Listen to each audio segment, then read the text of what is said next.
Hello and welcome to another EDH gameplay video by Ready Made Gaming. Today I am joined by Joe on Meren of Clan Toth, and I am playing Yuriko. I will win the die roll here. Sorry for the spoiler alert, or lack thereof. I will start on a Command Tower, a Scalding Tarn, a Swamp, a Curse Catcher, a Choking Tethers, a Fallen Shinobi, and a Snap. Joe will be on the draw, and he keeps 3 forests, a Phyrexian Tower, City Brass, Pernicious Deed, and Seedborn Muse. I will lead on Command Tower and Curse Catcher, setting up for a turn to Yuriko. Joe will lay a City of Brass and a top deck Tragic Slip. That is an excellent card. I pointlessly sacrifice my Curse Catcher to counter the Tragic Slip. You gotta send a message. My second turn will be a Scalding Tarn and a Passing of the Turn. Joe untaps, draws. He lays a Reflecting Pool. With the Reflecting Pool, he's representing green, green, black, black, green, black, and that represents a bevy of removal spells. At the end of turn, I will sacrifice my Scalding Tarn for a Watery Grave tapped. Now moving into the third turn, since I could not ninjutsu in Yuriko, I'm likely to just hardcast the Yuriko. I would rather have the Yuriko die and go back to the command zone than have an actual card from my hand, an actual piece of material die to whatever removal spell he has. I like to think of cards in my command zone as just sort of free things that if they soak up removal spell, that's generally a good thing. And especially with Yuriko, because the ninjutsu ability is not affected by the commander tax, and the goal is generally to ninjutsu Yuriko into play. So that's what I do. I hardcast Yuriko, and I end my turn. On Joe's third turn, he taps out for a Pernicious Deed. So we're going to get a Yuriko hit in here. We just go to combat. We may be missing a land. We reveal a Malicious Affliction. That is one of my favorite cards.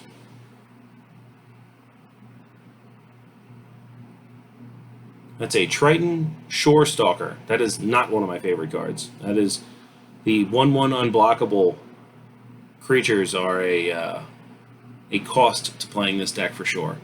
But I really don't mind having dorky little 1/1s. And if you take a whole bunch of turns in a row, 4 or 5 unblockable 1/1s adds up. So Joe's going to go play the Phyrexian Tower from his opening hand and tap out for a Meren. So now my Yuriko is definitely going to be blocked. Oh no, there's Choking Tethers. That's one of my favorite cards as well. That's a cycle for a blue and 1 and when you cycle it, you tap target creature. So that's kind of perfect for this deck. So now we go to our turn. We have a Triton Shore Stalker and we have a Yuriko. So we may get a Yuriko trigger. We may get more than one. We have nothing to ninjutsu in. Looks like we reveal Expropriate here. So that's a lot of damage.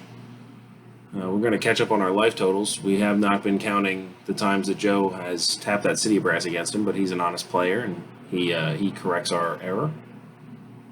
We're going to play a tap Dark Slick Shores and pass the turn back over to Joe. And yeah, Meren just untaps. Choking Tethers just taps it, right then and there. There's no added line of text that says, can't untap later. Joe's going to lay a 5th land. That's his 2nd forest.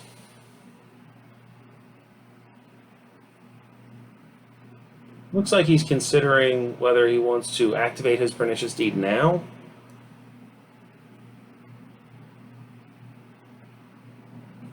It looks like he passes the turn.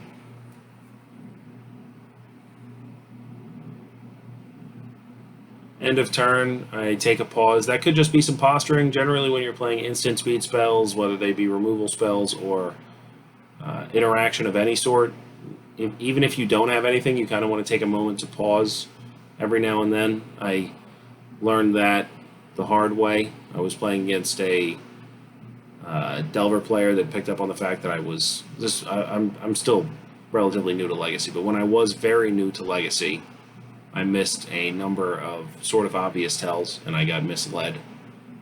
So now I try to take pauses and try to represent things even if they're not necessarily there. So here I drew for turn, I laid an Underground River, and I attacked with the Triton Shore Stalker. And it went unblocked, as it is unblockable. And I ninjutsu'd in a Fallen Shinobi. Joe elected, instead of paying 4 to destroy the Shinobi itself, to pay 3 to destroy Yuriko. I don't particularly like that play. It leaves mana unused. Yeah, it looks like he's just going to go to his untap. Yeah, I think I would have rather just destroyed the Fallen Shinobi. The Fallen Shinobi revealed a beautiful swamp, and animate that. I use the animate that for my Curse Catcher, and then tap the Triton Shorestalker again.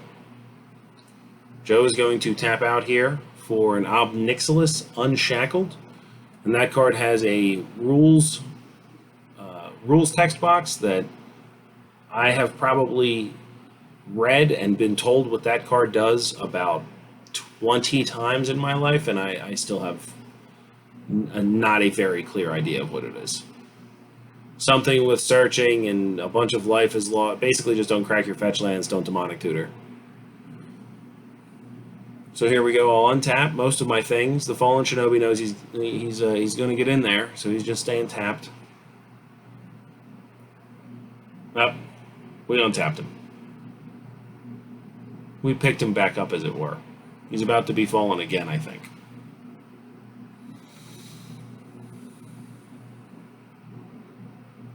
So here we are considering our play. The Malicious Affliction that we revealed and the Expropriate we revealed to our Yuriko triggers are still rotting away in our hand. The Malicious Affliction, as high of an upside as it has for 2 mana potentially destroying 2 creatures, targets specifically cards that are not black. So, against Meren, it's kind of limited. So here we come in with the Fallen Shinobi and the Triton Shorestalker. And as much smack as I talk on that card, it's definitely putting in a lot of work here. Getting extra Yuriko triggers.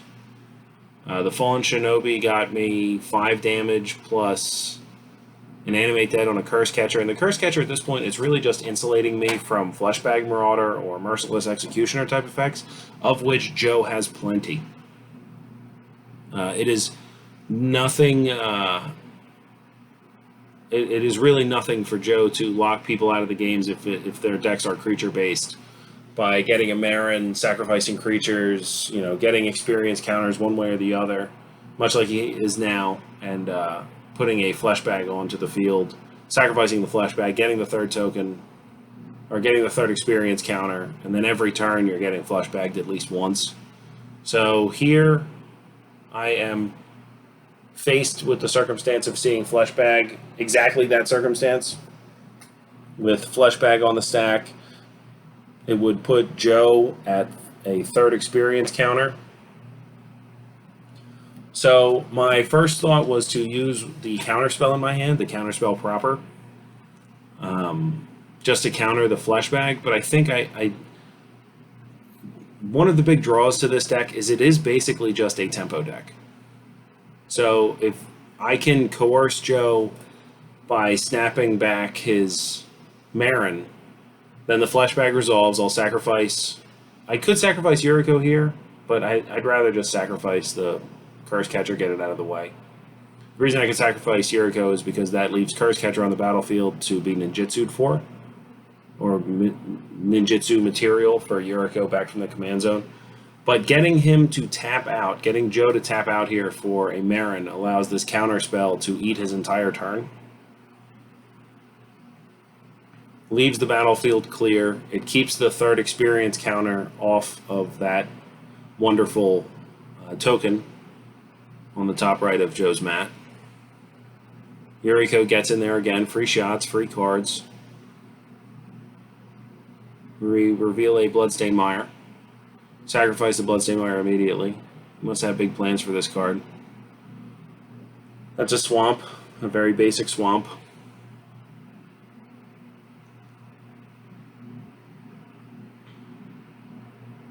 So at this point, we are 1 or 2 Yuriko triggers away from potentially dealing lethal. There's 5 mana and an extra turn spell. There are a few of those in here. And we'll run out a blue legend 1/3 not ninja that says creatures with 1 power or less can't be blocked. So we get another Yuriko trigger. A Spectral Sailor comes into our hand there. Lane Island. We're moving very quickly here. I think we either have enough damage on board with an extra turn spell, or we have some measure of interaction. We have not done anything that would make me think that we are in a position where we are just invulnerable to Toxic Deluge. And Toxic Deluge specifically is Joe's out at this point. I don't think we would make this play without a counter spell in hand, at least one. We still have the Malicious Affliction, and Joe's just going to clean it up. Yeah, it was negate. So we had the Toxic Deluge covered. Thank you for watching. Please like, subscribe, and maybe check out a couple other videos on our YouTube channel.